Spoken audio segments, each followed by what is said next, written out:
ini panjang perjalanannya ya. Jadi saya kan sampaikan berkali-kali, kok cuman si Nikita Mirzani yang dikejar, yang dipublish. Reza Gledis apa hasil penyidikan dari pihak Polda? Jadi kalaupun ada berat sebelah, saya pikir memang berat sebelah. Jadi jangan jadi Nikita ini bulan-bulanan. Nah itu yang saya dengar, sampai memang di Pengadilan Negeri Jakarta Selatan pun rame ya. Kok hanya si Nikita yang menjadi korban dan Nikita yang sepertinya dikriminalisasi.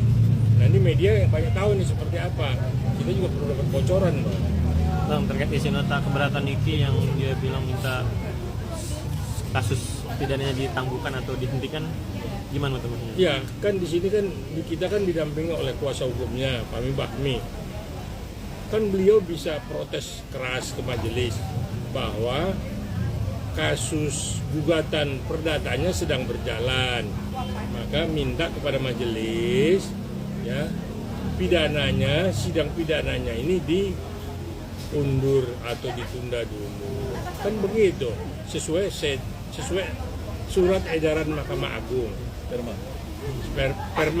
156, bukan sperma ya, perma. Iya, sperma lagi. Itu benar, itu pernah kejadian Bang, pernah dihentikan Ada kasus. beberapa kasus memang begitu. Ya maka keluar perma dari Mahkamah Agung yang tahun berapa sih? 56. Perma 156. Perma 156. Nah, jadi jelas artinya bukan Mahkamah Agung mengada-ada, karena beberapa kasus seperti itu tidak mungkin sekaligus berjalan antara gugatan perdata dengan perkara pidana di dalam kasus yang sama ya. Tapi kasus perdatanya manifestasi sudah 3 kali sidang, pihak dari Reza tidak pernah datang Bang. Nah, itu gimana? Nah itu ya makanya tadi saya bilang jangan sampai ada kepincangan, ada kriminalisasi, ya dikriminalisasi kasusnya jadi hanya kasus pidananya yang naik, sedangkan kasus perdatanya pun padahal sekarang sedang berjalan kan. Nah ini kenapa kasus pidananya tidak dihentikan dulu? Nah, mungkin ini akankah Nikita bebas? Mungkin Bang, ini kan banyak juga kemarin sampai ada demo, banyak yang mendorong untuk Nikita Mirzani bebas dari tahanan, apalagi dan kami juga optimis Nikita bisa bebas. Menurut Abang sendiri? Kita berharap ya, kita berharap ini kita bisa dibebaskan ya, karena memang kayaknya kan ini agak berat sebelah ya.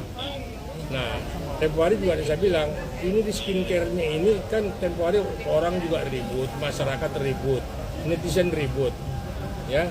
Ini kan ada merkurinya katanya. Merkuri itu tidak sehari dua hari, beberapa tahun kemudian baru dia muncul membuat kulit kita rusak. Nah ini BP POM harus juga bicara, memberikan masukan ke penyidik, jadi tidak berdiri sendiri. Ya, kasihan sini kita Mirzani, sedangkan kita nggak pernah dengar hasil penyidikan kepada Reza Gledis.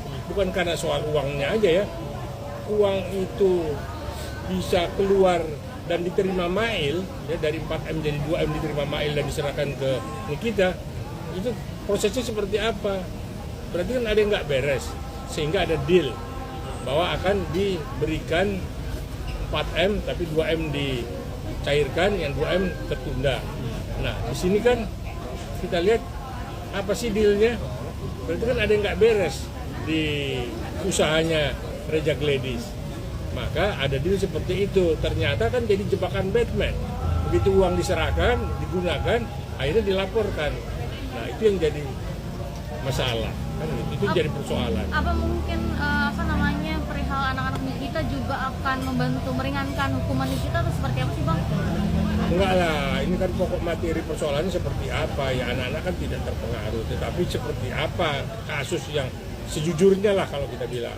Makanya jangan sampai ini oknum karena sesuatu hal tanda kutip ya, jadi seolah-olah hanya Nikita yang dianggap melakukan pemerasan dan penipuan kepada Reza Gledis. Bang, tadi yang bilang BPM harusnya keluar. Selama ini BPM udah pernah keluar yang akhirnya Niki bilang bisa jadi BPOM berpihak pada para mafia skincare? Kenapa diam saja? Enggak dong, BP POM itu mesti bicara juga dong. Tidak gitu pun kan BP POM nggak ada komentarnya. Apa sih sebenarnya di dalam skincare itu ada apa? Karena masyarakat bilang ada merkurinya. Merkurinya seperti apa? Membahayakan kan komposisi obat, komposisi kecantikan itu kan ada komposisinya.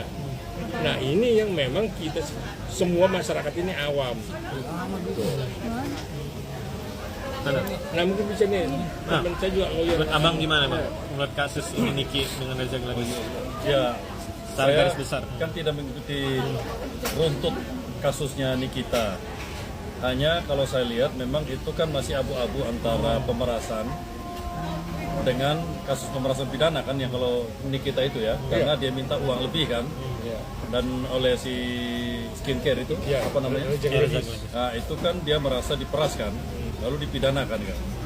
Nah tetapi kan ini tergantung pengacaranya si Nikita. Nah pengacara Nikita ini pintar apa tidak? Maksudnya dia cerdas atau tidak dalam kasus ini. Yang pertama kan Perma 156 itu kan beda dengan SEMA. Ya, SEMA itu kan surat edaran, bisa diikutin atau tidak. Biasanya hakim itu kan tidak selalu berpijak pada SEMA. Tapi kalau Perma itu wajib untuk tunduk karena itu peraturan mengikat. Nah, Perma itu kan 156 apabila ada sengketa pidana dan perdata, maka pidananya dihentikan dulu supaya tidak ada disparitas atau pertentangan putusan antara perdata dan pidana. Makanya perdata didahulukan dulu. Nah, karena perdata itu kan hukum privat, bukan hukum publik. Kalau pidana kan publik, privatnya diselesaikan dulu. Nah, tapi kalau perkara pidana diteruskan, pengacaranya bisa memakai gugatan perdatanya itu dalam perkara pidana sebagai bukti bahwa ada perkara perdata yang sedang jalan. Kalau di pengadilan yang sama, pengadilan berbeda juga boleh. Nah kedua, kalau BP POM tadi kan abang kita kan bilang BP POM itu belum bicara ya bang. BP POM. Nah ini kita bisa pakai itu apa namanya skincare-nya itu untuk diuji coba sama seperti kasusnya Lembong. Lembong itu kan gula putihnya kan kemarin kalau nggak salah persidangan, si Lembong itu kan dia ngambil gulanya lalu dia makan di depan majelis hakim untuk buktikan bahwa gula ini itu adalah gula yang tidak baik untuk kesehatan. Lalu dia bilang, nanti lihat besok akan terjadi reaksi terhadap tubuh saya ketika saya makan gula ini. Nah, merkuri yang ada pada skincare yang dipegang oleh Nikita itu bisa dipakai, ditunjukin. Lihat ini, kalau BP POM tidak mau bicara, saya akan cobakan itu skincare itu di wajah saya. Rusak tidak? Kalau rusak berarti benar BP POM harus tidak lanjuti. Karena skincare itu menjadi barang bukti dalam perkara pidana. Dia harus dicoba. Sama seperti Lembong itu makan gulanya. Dia harus buktikan. Kalau BP POM tidak mau bicara, supaya membuktikan kepada hakim secara fakta hukum dalam perkara pidana itu berbahaya apabila dipakai oleh publik. Karena ini perkara pidana itu berkaitan dengan publik. Sebenarnya kalau saya dari segi saya, kalau saya sebagai pengacara ini saya akan bilang begini, saya bukan memeras, tapi saya negosiasi akibat kerugian. Kalau saya pakai barang ini, saya mengalami kerugian. Nah kerugian itu saya kompensasi. Saya beli misalnya harga 500.000 misalnya, saya meminta 1 miliar terserah saya, karena itu bukan pemerasan.